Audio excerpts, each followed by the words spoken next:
Diese Düfte sind der heilige Gral. Ja, jetzt mache ich das auch mal. Holy Grails. Auf Wunsch Holy Grails. Ja, das ist auch die Frage der Fragen. Holy Grails, die heilige Gral. Kann man das bei Düften nehmen? Kann man das sagen, dass das die Holy Grails sind? Ich würde mal sagen, ja, aber ich werde dazu was sagen. Warum, weshalb, wieso. Das ist situationsbedingt und so weiter. Also, wo die Düfte am besten passen. Und in dem Fall, ja, ist es, oder der Duft zum Beispiel am Strand, dann ist das der heilige Gral. Also Leute, mein Name ist Dennis, a.k.a. Fragrance doch aus Hamburg, yes.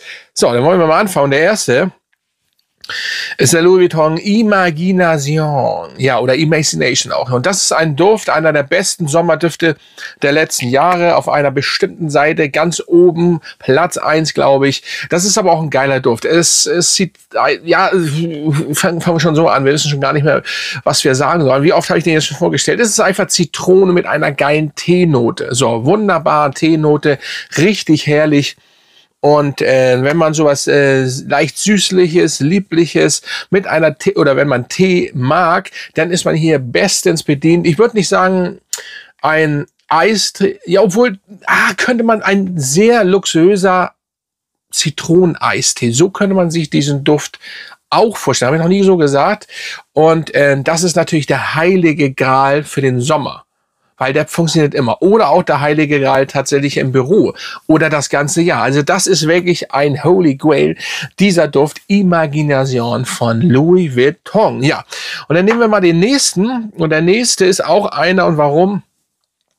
Wenn ihr einen sehr schönen Rosen-Oud-Duft haben wollt, wenn ihr elegant essen gehen wollt, wenn ihr Business machen wollt, dann nehmt ihr den Alexandria 2 Anniversary, aber hier mit der Anniversary Edition, finde ich fast noch abgerundeter als das Original, weil die Haarspray-Note, die sonst nicht schlecht ist, und das ist auch nicht negativ gemeint, im Original weggenommen worden ist, ein bisschen abgerundeter. Und mein Administrator zum Beispiel, der liebt Alexandria 2, aber seitdem er den mal gerochen hat, sagt er, bombastisch, sehr nice, noch besser.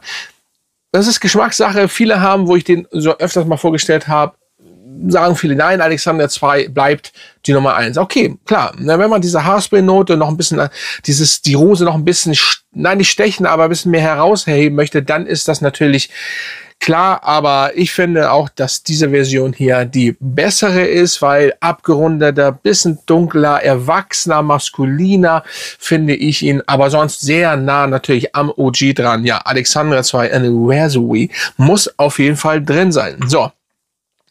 Dann kommen wir zu mal einem Holy Grail, was den Frühling angeht. Und das ist der Bleecker Street von Bond Number 9. Warum? Weil dieses Grüne ja riecht wie Gras mit der schwarzen Johannisbeere. Ja, so richtig mal von allerfeinsten, ne? Das ist richtig nice und den hole ich immer raus, wenn der Frühling vor der Tür steht. Naja, er steht ja so, er haucht so ein bisschen schon oder er klopft so langsam an die Tür. Noch nicht ganz natürlich, aber ihr solltet ihn auf jeden Fall holen und das ist das ist der heilige Gral im Frühling, finde ich. Da gibt's einige, aber ich habe ihn jetzt hier genommen, Bleecker Street, weil er einfach diese schwarze Johannisbeere, dieses Süße, dieses Grüne, passt einfach richtig schön zusammengefügt. Bleecker Street von Bond Number 9. So. Ja gut, dann kommt ein heiliger Gral oder ein Holy Grail, wie auch wollen das heute noch sagen, der ein Geheimtipp immer noch ist. Und den habe ich schon, wo ich hier angefangen bin, vor 6 Jahren oder 5,5 Jahren habe ich den schon mal vorgestellt, wenn ich mich nicht ganz täusche, von Mind. Und zwar Meek Passion. Den gibt es fast nirgendwo irgendwie in Deutschland zu kaufen, auch online ganz schwer. Ich habe den früher tatsächlich mal bei, ich glaube, Flaconi, einfach, da hatten sie den geholt. Und das ist ein fruchtiger Bananenduft. Deswegen, ich mache so Bananendüfte ganz selten, das ist irgendwo bananig. Und der hat das, finde ich, den habe ich auch, glaube ich, irgendwo mal auf dem Land draußen mal gezeigt. Da stand ich vom Auto, ich weiß das gar nicht. Lange ist es sehr geil. Oh, den trage ich, weil er immer sonst hinten steht, ganz oder gar nicht. Das sind 100 ml, der kam auch, glaube ich, über 200 Euro. Das ist aber geil. Ich kann das gar nicht beschreiben. Es ist Fruchtigkeit, es ist Banane, aber keine ältere Banane, sondern richtig schön süße Banane. Ja, und Fruchtigkeit eben. Ein bisschen holzig, cremig. Meek Passion, wenn ihr, die haben mehrere, aber keine Ahnung, wo es die noch gibt. Auf jeden Fall, den solltet, also eingestellt sind die, glaube ich, nicht. Sie kriegt man hier einfach nur nicht so leicht und mit Magnetverschluss übrigens. Solltet ihr mal testen. Das ist für mich der Heilige Gral allgemein, weil ich den so irgendwie bekommen habe. So, jetzt werden es vielleicht einige nicht verstehen, aber Bleu de Chanel als Eau de Toilette, das ist noch die alte Version, da steht nicht Eau de Toilette drauf, auf der neuen oder auf der, die Jahre dann danach kamen, steht hier schon Eau de Toilette. Das ist für mich ein Heiliger Gral, weil der immer funktioniert und vor allen Dingen bei den Ladies und im Büro einfach wunderbar ist. Und es ist einfach eine geile DNA. Und ich habe nicht das Parfüm genommen. Das Parfüm ist mein Lieblingsduft von Bleu de Chanel aus der Reihe. Aber hier diese frische, dieses zitrische, leicht fruchtige, süße Bergamotte, Zitrone, hast du nicht gesehen, ist hier wirklich genial. Und es gibt fast keinen eleganteren, sag ich mal, frischen, blauen, meine ich, duschgelartigen Duft, der luxuriös riecht wie Bleu de Chanel. Ja, man könnte jetzt Dior Sauvage, aber das ist nicht gleich. Und ich finde ihn, was die Qualität angeht, ist der einfach besser. Und ich glaube, vom Bleu de Chanel hört man nicht so viel, der geht mir auf den Sack. Von Dior Sauvage eher. Und deswegen ist das der Heilige Gral. So, jetzt kommt der Heilige Gral für den Strand. Oder viele, die mich jetzt verfolgen, wissen das. Und das ist natürlich der Sunman. Das ist wirklich Bodylotion, Sonnencreme, Sonne, Strand, hübsche Frauen etc. pp. Zum Aufsprühen. Und wenn ich das hier rieche, ne? Das riecht nach Sonne, das riecht nach Urlaub und das riecht nach Karibik auch, im Endeffekt nach Strand. Ich bin ja auch wirklich an Überlegen, man sollte wirklich mal oder ja auswandern. Bisschen überlege ich und bin ich schon länger dabei. Und hier schön, immer warm, jeden Tag und einfach die Sonne genießen. Wie oft, den kennt man, Sunman, riecht einfach nach Sonne, Strand, alles geil. Das ist einfach ein gute Laune-Duft. Wirklich, ihr habt ja wirklich die Sonnencreme und so weiter. Eine schöne Sonnencreme natürlich, nicht so eine 50. Natürlich die Sonne, man soll ja 50 nehmen. Die stinkt aber, das riecht nicht wirklich gut. Aber ja, sehr nice. So, jetzt kommt ein Heiliger Gral. Das ist einer meiner Lieblingsstifte geworden, wenn nicht der Lieblingsduft von mir. Und das ist der Naxos von Xerjoff. Honig, Tabak, Vanille von allerfeinsten. Hält lange, Sillage bombastisch. Und nach ungefähr 500 Meter draußen bin rausgekommen. Auf Sylt, weiß ich noch, habe ich das erste Kompliment für diesen Duft bekommen. Das ging ganz schnell und schneller. Ich glaube, das hat nicht mal es war eine Minute. Schneller ging es nicht von einer fremden Person. Schneller ging es einfach nicht. Naxos. Und ich habe den schon vorgestellt, bevor den irgendein Rapper vorgestellt hat. Auf jeden Fall, das ist ein geiler Duft. Ja, nochmal, das ist eine ältere Version, deswegen ist sie so dunkel. Man kann es stehen lassen, ein bisschen verändert sich das. Die Tiefe, die Haltbarkeit, die Süße, der Honig ist einfach trotzdem einen Tick besser. Aber die aktuelle Version habe ich von Leuten, die haben, von Kumpel, die sind trotzdem, oder die ist noch wirklich gut und die ist auch noch potent. Vielleicht nicht ganz so wie der Naxos, aber ja, schon sehr nice. So, der nächste, dann gehen Grüße raus nach George. Nach Chicago, mein Freund George.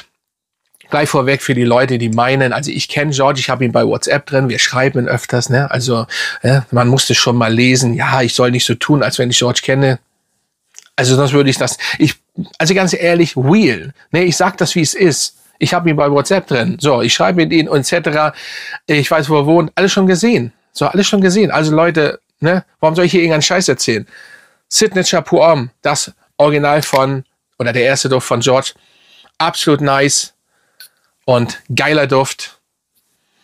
Beinhaltet so ein bisschen Barbershop-Feeling, Oldschool, New School. Das habe ich schon immer gesagt. Der wandelt sich alle 15 Minuten und saugeil. Und ich weiß nicht, inzwischen hat er ein anderes Flakon, also ein bisschen leichtes, ein bisschen aufgepimpt. Ob der jetzt von der DNA ein bisschen verändert worden ist, das weiß ich nicht. Ich kann nur von DNA ausgehen und das ist sehr, sehr nice, von allerfeinsten. Seine Düfte finde ich schon so, sind sehr gut geworden. Viele, sehr viele und ja, richtig schöner Duft. Zum Beispiel er hier. Hier stehen sie alle übrigens. Wow, einer der geilsten Sommerdüfte.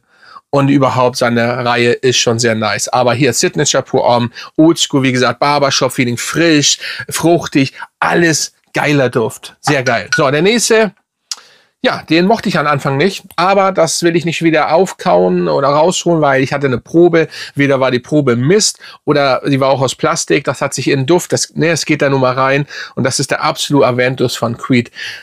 Ich habe früher einfach nur Dior Sauvage Elixier gerochen. Und da habe ich mich gefragt, was soll das? Warum macht Creed das? Das riecht man nur noch 5% und eine schöne, dunkle, schwarze Johannisbeere. Das ist im Endeffekt der bessere, der abgerundete Aventus. Hier riecht man wenigstens die DNA. Die habe ich bei der Probe nicht gerochen. Deswegen habe ich gesagt, auch ein Video gemacht, was ist das? Deswegen sage ich immer, passt auf mit Proben. Allgemein sind Proben, auch wenn sie nicht in dem Plastik verschäubar sind, irgendwie manchmal so 70% anders. Sorry. Und aber hier Außenflakon, inzwischen gibt's Edition 2 und 3, keine Ahnung, das ist die erste, sehr lecker. Ein maskuliner Aventus, Ananas, Schwarz-Johannisbeere, nur tiefer, geiler und maskuliner, kommt sehr nice. So, und zum guten Schluss kommt Lengling München, eine deutsche Brand mit What About Me. So, und jetzt hatte ich vorher mir das nochmal angeguckt, was da drin ist. Da ist eine japanische Frucht drin. Und ich habe es jetzt wieder vergessen natürlich. Hier werde ich mal einblenden. Die ist da drin und die DNA von diesen cremigen,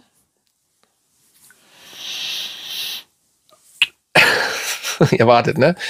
Cremigen, zitrischen, denn diese fruchtartigen, leicht holzigen, sinnlichen Duft, der ein bisschen erinnert an, ich will jetzt keinen Vergleich machen, ungefähr nur Enigma von Roger, also Roger Parfüms, nur natürlich ohne irgendwie die Coca-Cola-Note, ohne irgendwie Tabak, whatever, sondern einfach das spritzige Sommerfeeling, Frühling-Feeling und so weiter, mit guter Haltbarkeit und der schreit übrigens am Anfang, hier, ich bin da. Also wenn ihr einen frischen Duft haben wollt, wenn ihr vor allen Dingen ein deutsches Haus haben wollt und so weiter, Lengling München mit What About Me, ob der Name jetzt, sag ich mal, passend ist, lassen wir da mal so hingestellt, aber der Duft ist, also muss jeder übrigens für sich selbst entscheiden, ne? Ob man das gut findet, den Titel, aber es ist ein Name und es hat auch schon für diejenigen, natürlich für die Brand muss ja irgendwas gemacht haben und auf jeden Fall Lengling, München oder Munich.